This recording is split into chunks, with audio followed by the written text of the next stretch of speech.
Chinnaswamy stadium ಕಾಲ್ತುಳಿತ ಪ್ರಕರಣಕ್ಕೆ ಸಂಬಂಧಪಟ್ಟ ಹಾಗೆ ಮಹತ್ವದ ಬೆಳವಣಿಗೆಯಾಗಿದೆ. ಕರ್ನಾಟಕ ಸ್ಟೇಟ್ ಕ್ರಿಕೆಟ್ ಅಸೋಸಿಯೇಷನ್ಗೆ ಇಬ್ಬರು ಸಿಬ್ಬಂದಿ ರಾಜೀನಾಮೆಯನ್ನ ಕೊಟ್ಟಿದ್ದಾರೆ. ಕಾರ್ಯದರ್ಶಿ ಎ ಶಂಕರ್ ಹಾಗೆ ಖಜಾಂಚಿ ಎಸ್ ಜಯರಾಮ್ ರಿಸೈನ್ ಮಾಡಿದ್ದಾರೆ. ಪ್ರಕರಣ ದಾಖಲಾಗ್ತಾ ಇದ್ದ ಹಾಗೆ ಇಬ್ಬರೂ ಕೂಡ ತಲೆಮರೆಸಿಕೊಂಡಿದ್ದಾರೆ. ಶಂಕರ್ ಹಾಗೆ ಜಯರಾಮ್ಗಾಗಿ ಪೊಲೀಸರು ಶೋಧವನ್ನ ನಡೆಸುತ್ತಿದ್ದಾರೆ. ಈ ಮಧ್ಯೆಯೇ ತಮ್ಮ ಸ್ಥಾನಕ್ಕೆ ಎ ಶಂಕರ್ ಹಾಗೆ ಜಯರಾಮ್ ರಿಸೈನ್ ಮಾಡಿದ್ದಾರೆ. ಮತ್ತೊಂದು ಕಡೆ ರಾಜೀನಾಮೆಯನ್ನ ಹಿಂಪಡೆಯುವುದಕ್ಕೆ Karnataka state cricket association managing committee ಒತ್ತಡವನ್ನ ಹಾಕಿದೆ. ಈ ಇಬ್ಬರ ಮೇಲೂ ಕೂಡ ಬಲವಂತದ ಕ್ರಮ ಬೇಡ ಅಂತ ಹೇಳಿ ನಿನ್ನೆಯೇ ಹೈಕೋರ್ಟ್ ಇವರಿಗೆ ರಿಲೀಫ್ ಅನ್ನ ಕೊಟ್ಟಿದೆ. ಯಾಕಂದ್ರೆ ಒಟ್ಟು 3 ಜನ ರಿಟ್ ಅರ್ಜಿಯನ್ನ ಸಲ್ಲಿಸಿದ್ರು ಹೈಕೋರ್ಟ್ಗೆ. ಎಫ್ಐಆರ್ ಅನ್ನ ರದ್ದು ಮಾಡಬೇಕು ಅಂತ ಕೋರಿ ವಿಚಾರಣೆಯನ್ನ 16ನೇ ತಾರೀಕಿಗೆ ಮುಂದೂಡಿರುವಂತಹ ಹೈಕೋರ್ಟ್ ಶಂಕರ್ ಆಗಿರಬಹುದು ಅಥವಾ ಜಯರಾಮ್ ಆಗಿರಬಹುದು, ಅಧ್ಯಕ್ಷರಾಗಿರುವಂತಹ ರಘುರಾಮ್ ಭಟ್ ಆಗಿರಬಹುದು, ಈ ಮೂವರ ವಿರುದ್ಧ ಬಲವಂತದ ಕ್ರಮ ಬೇಡ ಅಂತ ಹೇಳಿ ಮಧ್ಯಂತರ ಆದೇಶವನ್ನ ನೀಡಿ 3 ಜನರಿಗೂ ರಿಲೀಫ್ ಅನ್ನ ಕೊಟ್ಟಿತ್ತು. ಅದರಲ್ಲಿ ಈಗ ಇಬ್ಬರು ರಿಸೈನ್ ಮಾಡಿದ್ದಾರೆ.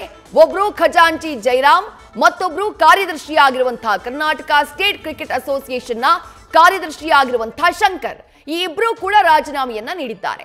ಆದ್ರೆ ನೀವು ಕೊಟ್ಟಿರುವಂತಹ ರಾಜೀನಾಮೆಯನ್ನ ಹಿಂದಕ್ಕೆ ಪಡೆಯಬೇಕು ಅಂತ ಹೇಳಿ Karnataka state cricket association managing committee ಒತ್ತಡವನ್ನ ಹೇರ್ತಿದೆ ಅನ್ನುವಂತಹ ಮಾಹಿತಿ ಲಭ್ಯವಾಗ್ತಾ ಇದೆ. ಚಿನ್ನಸ್ವಾಮಿ ಸ್ಟೇಡಿಯಂನಲ್ಲಿ ನಡೆದಂತಹ ಕಾಲ್ತುಳಿತ ದುರಂತಕ್ಕೆ ಸಂಬಂಧಪಟ್ಟ ಹಾಗೆ ತಪ್ಪಿತಸ್ಥರ ಸ್ಥಾನದಲ್ಲಿ ಕರ್ನಾಟಕ ಸ್ಟೇಟ್ ಕ್ರಿಕೆಟ್ ಅಸೋಸಿಯೇಷನ್ ಕೂಡ ಇದೆ, ಆರ್ಸಿಬಿ ಕೂಡ ಇದೆ, ಜೊತೆಗೆ ಡಿಎನ್ಎ ಎಂಟರ್ಟೈನ್ಮೆಂಟ್ಸ್ ಕೂಡ ಇದೆ.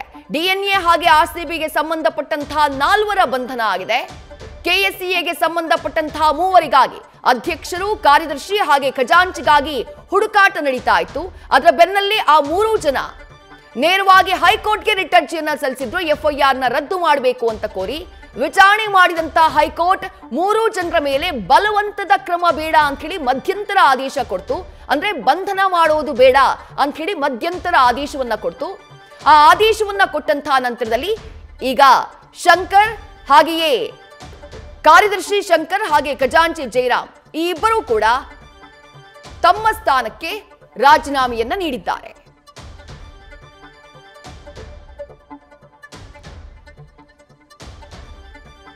ಮತ್ತಷ್ಟು ಡೀಟೇಲ್ಸ್ ನಮ್ಮ ಪ್ರತಿನಿಧಿ ಸಂದೇಶ್ ನೀಡ್ತಾ ಹೋಗ್ತಾರೆ. ಸಂದೇಶ್, ನಿನ್ನೆಯಷ್ಟೇ ಮಧ್ಯಂತರ ಆದೇಶ, ಬಲವಂತದ ಕ್ರಮ ಬೇಡ ಅನ್ನುವಂಥ ರಿಲೀಫ್ 3 ಜನರಿಗೆ ಸಿಕ್ತಿತ್ತು. ಅದರಲ್ಲಿ ಇಬ್ಬರು ರಾಜೀನಾಮೆಯನ್ನ ಕೊಟ್ಟಿದ್ದಾರೆ. ಕೊಟ್ಟಿರುವಂತಹ ರಾಜೀನಾಮೆಯನ್ನ ಹಿಂಪಡಿರಿ ಅನ್ನುವಂಥ ಒತ್ತಡ ಬೇರೆ ಇದೆಯಂತೆ. ಏನ್ ಡೀಟೇಲ್ ಸಿಗ್ತಾ ಇದೆ ಈ ವಿಚಾರಕ್ಕೆ ಸಂಬಂಧಪಟ್ಟ ಹಾಗೆ?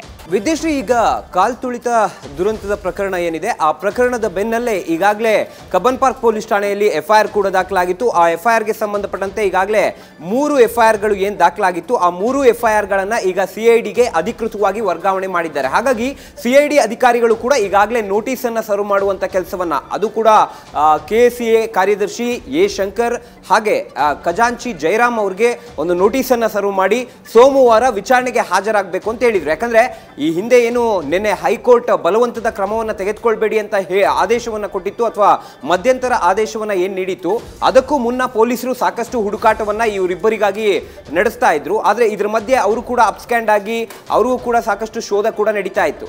ಇದರ ಬೆನ್ನಲ್ಲೇ ಹೈಕೋರ್ಟ್ ಕೂಡ ಮಧ್ಯಂತರ ಆದೇಶವನ್ನ ನೀಡಿ ಯಾವುದೇ ರೀತಿಯ ಬಲವಂತದ ಕ್ರಮಗಳು ಬೇಡ ಅಂತ ಹೇಳಿದ್ದು. ಜೊತೆಗೆ ಅದಾದ ನಂತರ ಸಿಐಡಿಗೆ ಅಧಿಕೃತವಾಗಿ ವರ್ಗಾವಣೆ ಆಯಿತು. ವರ್ಗಾವಣೆ ಆದಂತ ನಂತರ ನೋಟಿಸ್ ಅನ್ನ ಕೂಡ ಸರ್ವ್ ಮಾಡುವಂತ ಕೆಲಸವನ್ನ ಮಾಡಲಾಗಿದೆ. ಆದ್ರೆ ಈ ಸಂದರ್ಭದಲ್ಲಿ ಅಂದ್ರೆ ಯಾವಾಗ ಹೈಕೋರ್ಟ್ ನ ಮಧ್ಯಂತರ ಆದೇಶ ಬರುತ್ತೋ ಅದಾದ ನಂತರ ನಿನ್ನೆ ರಾತ್ರಿ ಇಬ್ಬರು ಕೂಡ ಈಗ ಕೆಎಸ್ಸಿಎಗೆ ರಿಸೈನ್ ಅನ್ನ ಮಾಡಿರುವಂತದ್ದು. ಅಂದ್ರೆ ಇಲ್ಲಿ ಪ್ರಮುಖವಾಗಿರುವಂತದ್ದು ಕಾರ್ಯದರ್ಶಿ ಎ ಶಂಕರ್ ಹಾಗೆ ಖಜಾಂಚಿ ಜಯರಾಮ್ ಅವರು ಈಗ ಸದ್ಯ ಏನು ರಾಜೀನಾಮೆ ಪತ್ರವನ್ನ ಕೆಎಸ್ಸಿಎಗೆ ಸಲ್ಲಿಸಿದ್ದಾರೆ.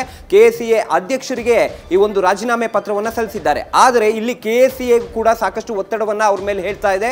ಅದು ಕೂಡ ಇಂತಹ ಸಂದರ್ಭದಲ್ಲಿ ಅಂದ್ರೆ ಒಂದು ಕೇಸ್ ಸಿಐಡಿಯಲ್ಲಿ ಇದೆ, ಆ ಕೇಸನ್ನ ಸಿಐಡಿ ಅಧಿಕಾರಿಗಳು ತನಿಖೆ ಮಾಡ್ತಾ ಇದ್ದಾರೆ.